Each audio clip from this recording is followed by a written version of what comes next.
Buenos días, ahora vamos a presentar un ejercicio sobre un rectificador de onda completa tipo puente controlado que alimenta a una carga RL. El ejercicio está aquí indicado. Tenemos un rectificador con una tensión de alimentación alterna 240 voltios, 60 Hz.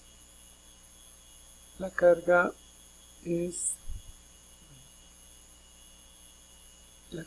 23 ohmios y 25 milihenrios y el ángulo de disparo es 20 grados. Entonces, la teoría en la que se resuelve este ejercicio está básicamente aquí. Hay dos posibilidades de funcionamiento de este circuito. El rectificador controlado de onda completa puede funcionar en modo discontinuo cuando la corriente desaparece en cada semiperiodo, y en ese caso se debe hacer un análisis mediante las ecuaciones diferenciales y el análisis mediante intervalos, que llega a una solución similar a la de un rectificador de media onda controlada. La otra posibilidad es que la corriente sea continua. Se podría realizar también un análisis así transitorio, pero en este caso surge esta otra posibilidad de que como la forma de onda está bien definida, no hay el beta, básicamente, que complica la situación. En este caso solo la forma de onda empieza en alfa y termina en pi más alfa, la forma de onda de voltaje. Entonces se puede obtener la serie de Fourier. Y utilizando la serie de Fourier del voltaje, se puede obtener la forma de onda de la corriente o las definiciones que se requieren de la corriente. Entonces aquí está definida la serie de Fourier de la forma de onda de voltaje, y aplicando el principio de superposición se puede obtener la forma de onda de la corriente. Entonces, lo dicho está indicado aquí básicamente. La idea de la forma de cálculo se tiene aquí, ¿no? Una forma de onda que no es senoidal se representa mediante una serie de Fourier, y esta serie de Fourier se interpreta como una combinación en serie de puentes, una continua y fuentes de distinta frecuencia que alimentan a una carga. Entonces, usando el principio de superposición, se saca que la corriente puede ser obtenida analizando cada circuito, el circuito que produce cada fuente, la continua, la componente de frecuencia 1, hasta la componente de voltaje de frecuencia n. Entonces, en cada uno de estos casos, el cálculo de la corriente puede hacerse considerando que la corriente es el voltaje dividido para la impedancia, la amplitud de la corriente, y el ángulo de desfasaje es la cotangente de n omega L sobre R. Se podría calcular la potencia. Entonces aquí se nota que en este caso la fuente de tensión es continua. Aquí tenemos la componente fundamental y aquí la componente enésima de frecuencia con esta forma de onda. Entonces, para el cálculo necesitamos saber si la conducción es continua o discontinua. ¿Cómo se reconoce esto? Pues básicamente esto está definido por el valor de alfa, comparándole con el valor de teta. Entonces, si alfa es menor que teta, como en este caso, la conducción es continua, cuando alfa es menor que teta. Si la conducción es discontinua, se tiene que alfa, en este caso alfa, por ejemplo, está exactamente 22,3. Entonces, para la conducción discontinua, alfa tiene que ser mayor que teta. Cuando alfa es mayor que teta, tenemos conducción discontinua. Entonces lo primero que tenemos que analizar es si la conducción es continua o discontinua. En este caso, para alfa 20 grados, aquí nos aparece un error. Está puesta una fórmula que compara alfa con teta y demuestra que la conducción en este caso es continua y que lo que conviene aquí utilizar es la hoja de cálculo para corriente continua.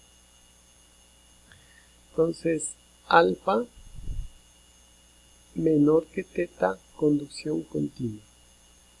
Y para realizar el cálculo lo que se hace uso es de estas expresiones. El valor medio, 2dm sobre picos de alfa. En esta hoja está faltando un 2, pero acá ya está corregido.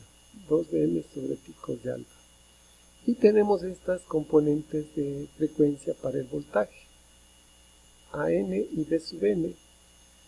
Recordemos que el voltaje se expresa como una sumatoria de A sub n cos de n omega t más B sub n seno de n omega t más la componente continua. O también se puede expresar en esta forma como está aquí, Bn cos de n omega t más el phi del voltaje, el ángulo de pasaje del voltaje más ddc.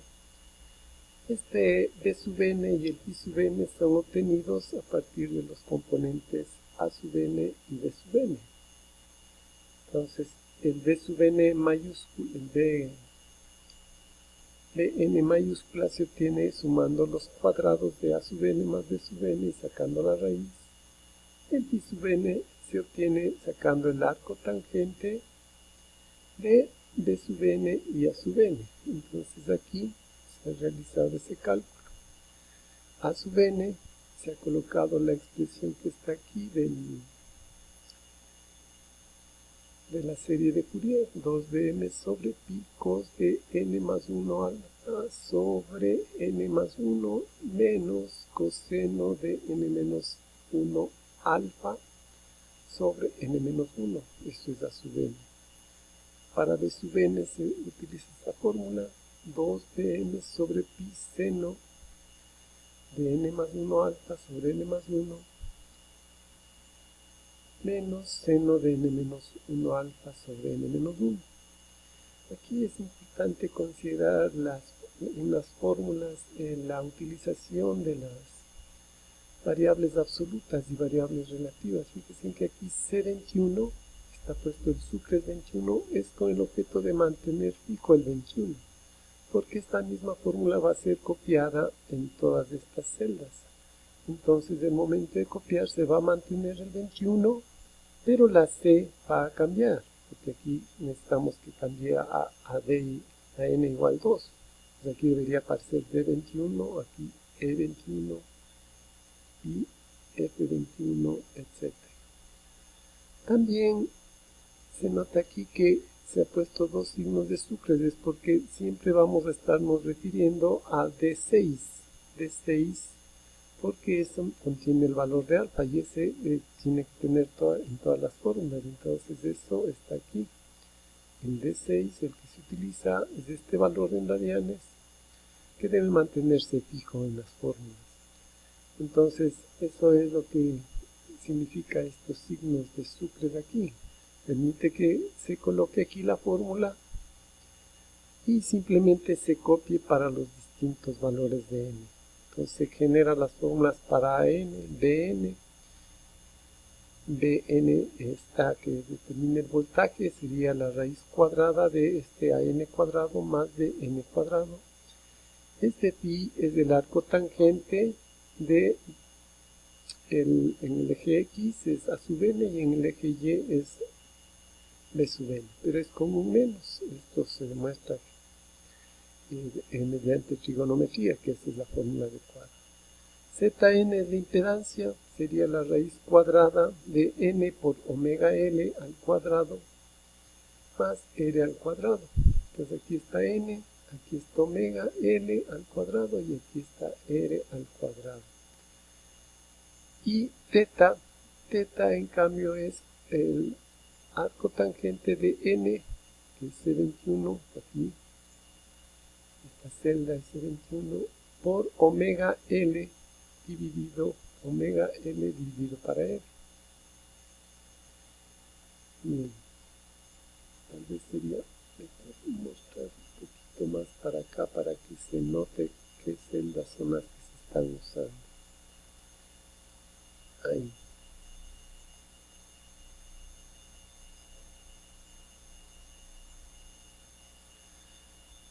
Muy bien.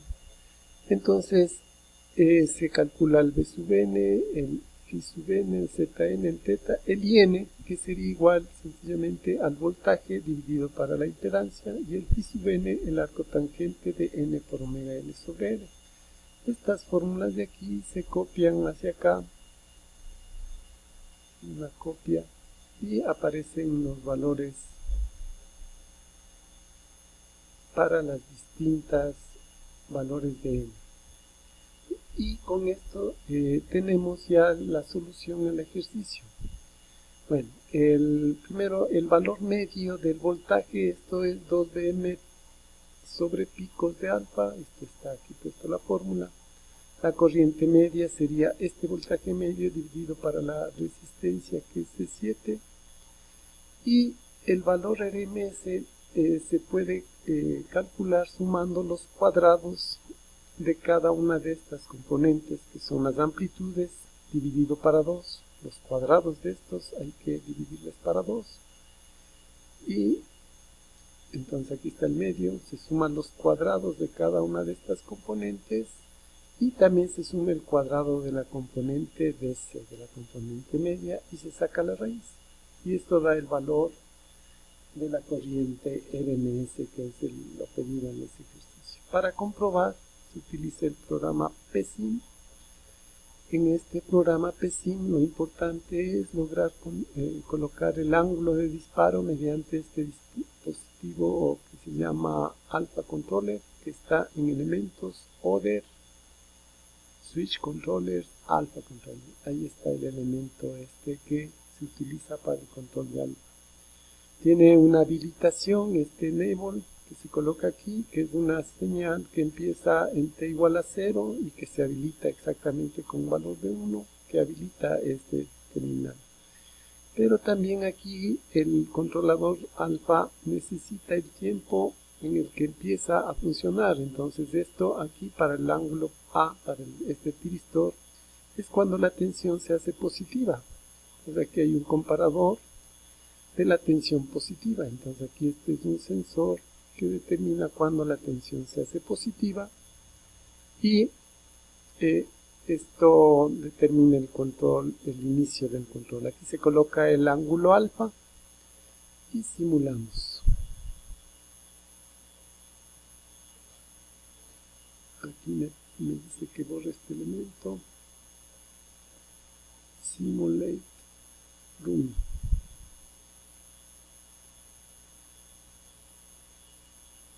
Y aparece aquí la corriente. Entonces, para comprobar, veamos el valor RMS de esta corriente, que como vemos aquí está 9,72 amperios, que es precisamente lo que obtuvimos como respuesta.